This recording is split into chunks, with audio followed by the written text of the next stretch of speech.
We're way past the recording stage. Like that's all finished. That's been finished for like the last I want to say like the better part of like the last 2 months. So that's all. It's all way ahead of that now. So we're pretty much into mixing and into producing the actual album. So yeah, hopefully not too much longer. And hopefully you'll be. I mean, not too much longer until the album is done, but you'll be hearing other stuff before that. So yeah.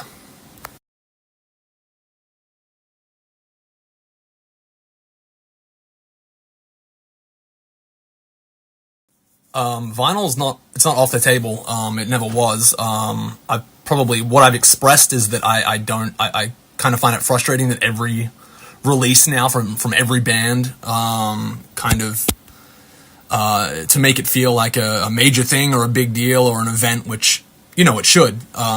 Many people in bands have to resort, whether they're independent or not, they have to resort to putting out vinyl, which is incredibly cost prohibitive for your entire album cycle. It for us the production of vinyl costs as much to do as producing the entire album itself. We'll put it that way. So it's definitely not off the table, and I've done designs for it already. But I just have to see how much that ends up coming to, because it might be another 2 LP situation. The album is like 57 minutes long, so we'll just have to wait and see. Funny story, for this album, we kind of wrote drums that were a little too crazy for any any actual drummer to play. Not like every part, but just some parts on the album. So we had a great drummer for this album, Anastasia or Nastia. She and Roman, who's our mixing engineer and producer, co-producer. They put in a lot of work to clean up a bunch of stuff in our drum writing that obviously we're not drummers, so we kind of just throw the most insane shit at the wall and hope someone can play it, or hope it sticks, or sometimes it's a little bit lopsided, and they fixed all that. So I'm waiting on hearing the first mix at the moment, so I'm sure it sounds fantastic. I'm sure they sound great. Honestly, at this stage, I still have no idea. Like, the situation with Russia and Ukraine is still our biggest obstacle in figuring all that out, because obviously, not just for this band, but for Galleons as well, that's basically prohibiting any movement or any or our ability to get half the band into a space where they can actually move around the world in an easy way. And obviously we want that to be over, just like everyone else does, and we want the most peaceful resolution for that situation. But the world's fucking crazy, and we just have to wait and see. Still, that's pretty much all there is to it. There are plans to try and put together something, in the future, but still, I don't have an answer. There is one feature on the album, and I'm not going to give any hints as to what or who it is. But yeah, for this album in specific, we wanted it to kind of be like a reset in a way for us, where we just wanted to do an album that's just us, to make sure that I don't know, I didn't want to have to stress out over having collaborations that either didn't work out or were too frustrating or too difficult to get going. So there is one, and it's one that is very important to the album itself, very important to us, and it's not done yet, but that's the only one that's going to be on there. So yeah, just one.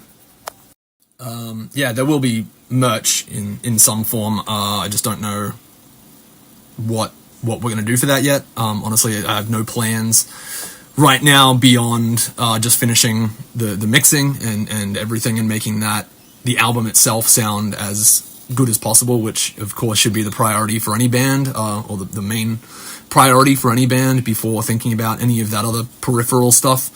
So yeah, I'm sure there will be something. Of course, like merch is definitely more likely than vinyl, just because merch is a bit cheaper to do. But both at the same time, I'm not sure. It might be staggered. Merch might come first, and CDs, and then we might do vinyl a little bit later when, when it's a bit easier, or when, yeah, I'm not quite sure. But what I'm sure of is that there will be something.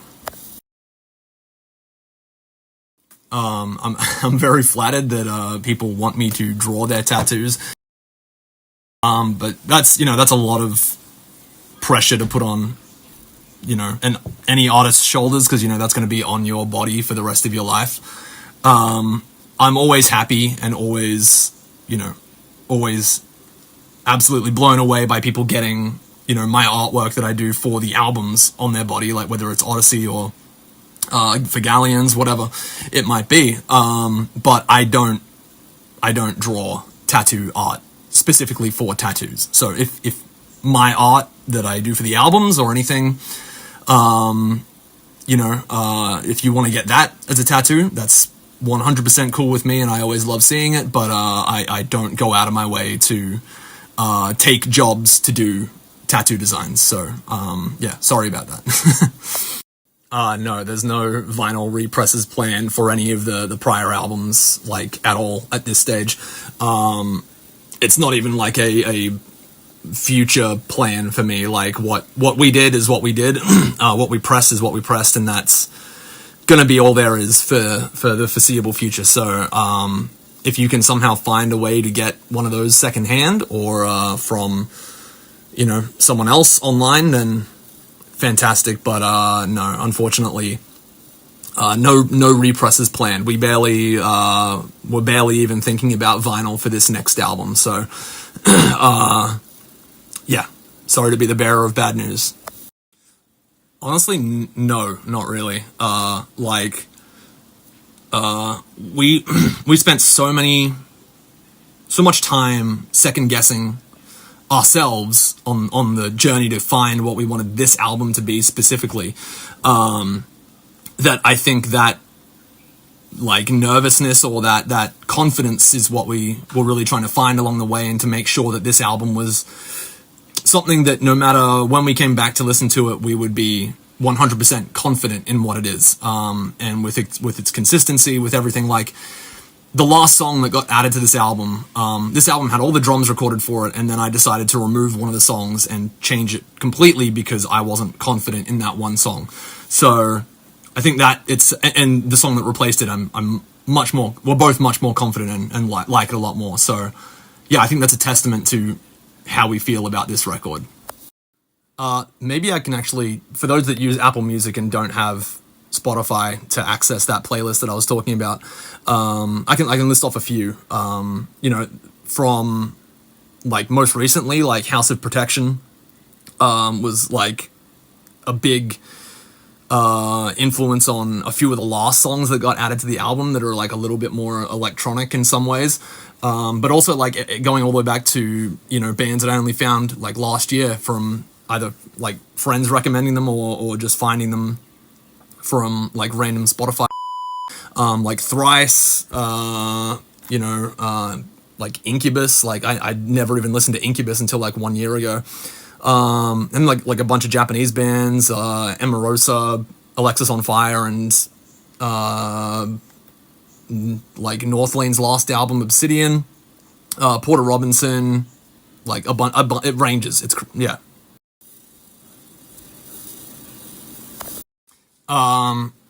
It definitely has its own unique vibe. Like Hidden Realms has its own. It's definitely like a more similar atmosphere to Odyssey than anything else, but it's I wouldn't say it's like Yonder. Like, I know a lot of people didn't like many aspects of Yonder, and that's what the initial, like, conversations that happened around this album were about. Like, how do we, that was like more of an experimental thing for us, because we'd done, like, an EP and then 2 albums of, like, basically the same sort of sound, so we wanted to try other influences that had made us musicians. And, like, for some people it was nice. It was a nice change of pace, and it was interesting. And then for others, they just it wasn't their thing, and that's fine. This one I feel is a lot more complimentary all the way through. So I think, yeah, it's going to be interesting in its own ways. I don't know about astronomical, but this album is definitely like very, very heavily themed around alchemy and many other, like, I wouldn't say like occult, but like philosophical and alchemical themes like that, similar to like the Alchemy Index by Thrice and Vaishu and you know, a bunch of other albums that have obviously dabbled with those same themes and that same story. And it's also like it takes a lot from Joseph Campbell's Hero's Journey, his monomyth, which is like the foundation of like every fantasy story that you've ever read or watched. So it's basically like an album version packed with all those sorts of themes. So yeah, maybe that makes sense, but it'll make sense more when it's out, obviously. The plan right now is to do 3 singles, and it's obviously like for a 13-track album, we want to keep as much of that, you know, unheard. But also we have to market ourselves, as it usually goes for all bands. So I'm hoping that 3 singles is enough, similar to what we did for Odyssey. Odyssey had 12 tracks, this has 13, and they both will have 3 singles, I think. 3 or 4, I'm not sure yet. We might get, you know, pushed into doing a 4th, but that is like the cutoff limit for me. Like 4 is as many as it will be. And that's also, there is like theming based around those three singles, so that's why like I want it to only be 3 or 4, because it makes sense with the album concept as a whole, and I don't really want to push it beyond that. So this is, I mean, kind of just to reiterate off one of the last questions. Yeah, I think this album, not just because of the time that we've spent with it, but like because of what it is and how it all came together and how many times we fucking rewrote songs and actually spent a long time thinking about what we wanted to do and what we wanted this to be. Like there's like 3 years of writing and then scrapping it, or, you know, not getting rid of songs, but, you know, like changing the track list or changing what songs are on the album over and over and over and over again, that we finally got to a place where we were like, yeah, okay, this all sounds consistent and interesting and fresh for us. And yeah, I think like me doing all the sound design for it as well, I think like, yeah, it's something that we're incredibly proud of already. All right, I'm trying to record this one again. So what I was saying that didn't get recorded is that I think people need to start getting used to the fact that our previous albums sound what they sound like for a reason. They're a time capsule, you know, like a moment in time of what it was like for us back then, as I feel many other bands have stated about their past work as well. And that nothing going forward is really going to recapture that same exact vibe or that same exact feeling that you had when you listened to those albums, because you were in a different place than you are now, and you might still love those songs, as I do many of my own favorite songs. But, you know, as we're writing new songs, yes, the style and the genre is still the same, but there is not going to be a song that just sounds like Alaska again, you know, for good reason. Like we've done that song, and we might write a new song that you get that same emotional response out of, but we're not just going to try and rewrite Alaska, if that makes sense. Like, yeah.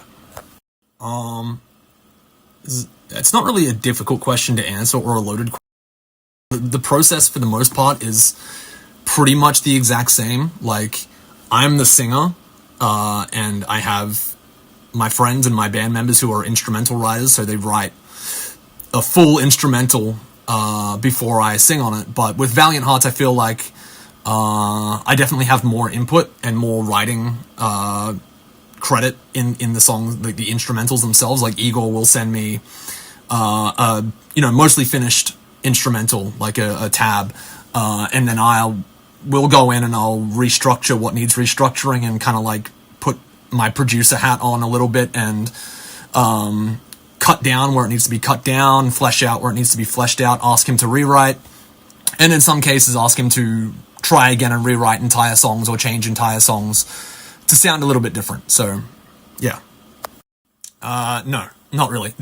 Consider this album like a fresh start for pretty much like an entirely new, whether it's like a conceptual journey or like I don't know what it'll be at. Like this album could just end up being standalone and there could be nothing after it that even references it or anything like that. Wanderlust, Odyssey, and Yonder were basically a trilogy of similar ideas and concepts and callbacks and lyrical similarities, right?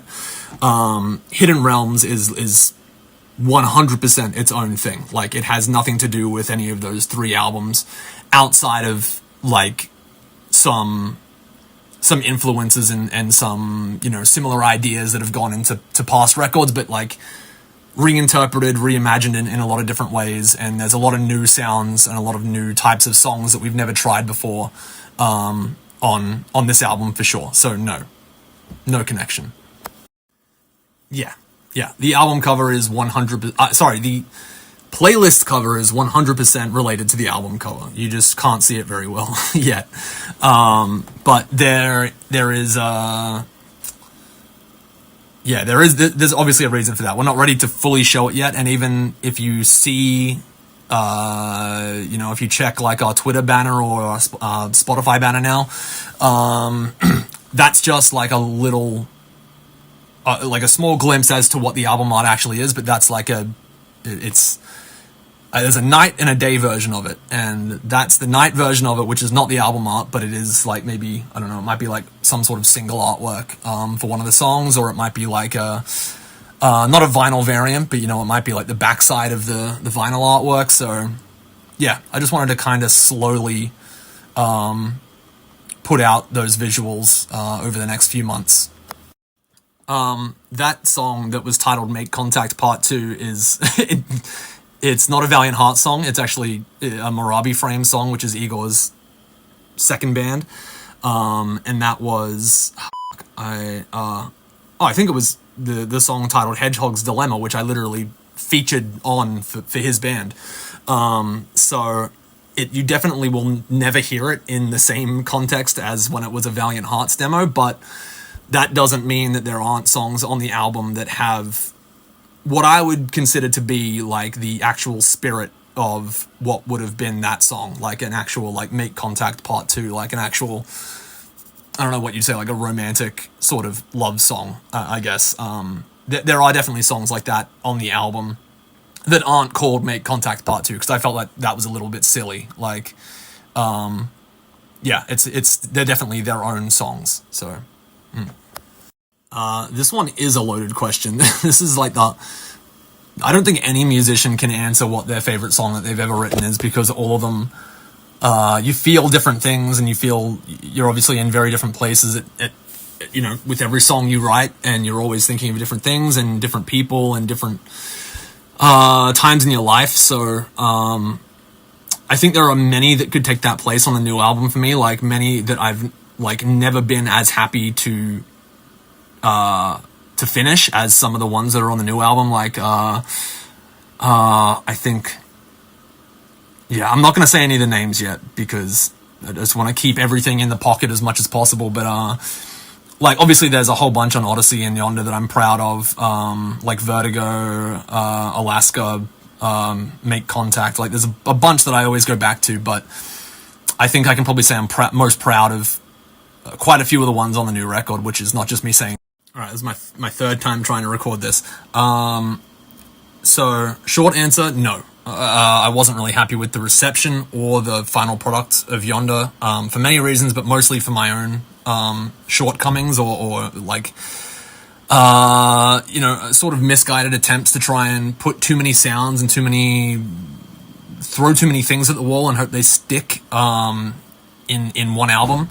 And I think, obviously there were a lot of things that I wanted to do with it that I think just didn't suit the band and didn't suit the album itself. So yeah, I think that's why it didn't do as well as Odyssey. And obviously Odyssey, it was written in a very different time and for a very different sort of sound. But I think this new album is definitely a course correction for that, and hopefully not an overcorrection, but it's definitely the thing that I'm most proud of. I think literally all the songs on this album have piano in them. That was a very big thing for us. We wanted it to this album in particular to feel more naturalistic, like a complete departure from what Yonder was, like where Yonder was very electronic almost all the way through. This one is a lot more natural feeling, like a lot of different drum sounds on some songs, a lot of different, a lot more piano all the way through. But not just that, but like it's a more healthy mix of like when there are electronic parts, they're not overpowering the entire song, except for track 10, I think, which is basically like a drum and bass sort of beat that is intentionally meant to be an electronic song. But a lot of the Yonder songs weren't really electronic songs, and we kind of tried to force that into them, and I think it felt unnatural. So I think this album feels a lot more natural in that way. All right, this is probably the last one that I'm going to touch on for Yonder, because I feel like I'm just beating a dead horse at this point. But yeah, for me, it does not hold up as well as Odyssey or Wanderlust for me in terms of, in terms of production and in terms of mixing and everything. Like, sure, it holds up for me because that aspect of it is one of the better parts. But I think some of the writing on it is good. I think it's not my best, but like I said, I was trying a lot of new things, and looking back on it, I don't think a lot of them stuck as well as I thought they did, which is again why we've gone back and taken so much time to reflect on how we felt about that in hindsight. But yeah, I think I'm interested to see how this new album holds up like 3 years from release. Like, I think I'll still be very happy with it. And I mean, there's a lot more than an estimate. It's going to be out this year. And I want to make sure of that. I want to make sure it's out this year. That's why I don't want too many singles. I don't want to feel like it's, a 3-year wait and then you have to do a year or 8 months of marketing or singles before the album comes out. Like, that's just like, as an independent band, that's just a no-go for me. Like, we'll definitely work with like like someone to help with the marketing, but no, like I really want to be in control of that timeline and make sure it's for better or worse, that it's a pretty smooth transition from announcement to release. Like, I don't want it to feel like a fucking eternity. So yeah. Definitely Yonder or Vertigo, or both, I guess. Elevated Being is up there as well, but I think those are the 3 strongest tracks off the record, because I have too many regrets and too many things that I want to change overall with so many of the songs that, I would do differently. But it's a time capsule of, for a reason, and our Banshee is another one that I like as well with Yosh. Like, I really appreciate him being on that song and giving us that, that chance to work with him. And that's, he's a fucking great friend of mine now. So, that all led to good things. Like, that album led to so many great things, which I'm so grateful for. But as a whole, like, just the sound and some choices that we made on that album, I would definitely reconsider now. But yeah, sorry, beating a dead horse again, so I'll stop. I think there's literally only one song on the album that has like a word that has appeared in like a past album, or like, I think there's like one. Yeah, I think I use the word Odyssey, but I don't use it in connection to the album. It's just like, I use it in the context of the line in the song itself, and not as a callback to that album, which is funny, and it was completely unintentional, but it's just how that song ended up coming together, and I felt like I didn't need to change it just to to disconnect that album even further from Odyssey. Like, to me, it's not connected at all, but like, it's a funny it's a funny little inside joke, I guess. Yeah, there will most likely definitely be a tab book for this album. The reason that we don't have a tab book yet, or even digital tabs available for Odyssey or Yonder, is because quite a bit of like fixing and rewriting was done in the process of recording and producing that album. So there's just so much work that would need to go into editing the tabs of those albums to make them to catch them up to speed with what is actually on the album. So for this album, we've already kind of made sure that everything is the way that it sounds on the album. So yeah. I'm still a big fan of Wanderlust. New Soul was like a very like bare bones sort of like beginning, where it was like some of the first stuff I'd ever written, like at all. So we also kind of like just put it out for free, and I think Watercolor and Bastion were two songs that we actually had mixed. Like the vocal mix was done by Roman, who I brought up earlier in another story, who's our engineer. But then he kind of got busy, and then I decided to like mix the vocals on that myself, so it was just like a mess. But yeah, I still love Wanderlust for sure. This is probably the last thing that I'll answer for this Q&A sort of thing, but look, it's a huge never-ending list of shit that keeps getting added to every year, whether it's like manga or I don't actually do much reading that much outside manga, but I have like a lot of shit that I've read there. I'm a pretty big film buff, so like a bunch of nerdy films, David Lynch films, Tarkovsky films, a bunch of like artsy stuff that is probably boring to most normal people. But I find a lot of inspiration in that sort of stuff. So, Denis Villeneuve's films like Blade Runner, and well, that's Ridley Scott as well. But you know, it ranges. It's a fucking huge spectrum of shit that has inspired a bunch of stuff on these albums.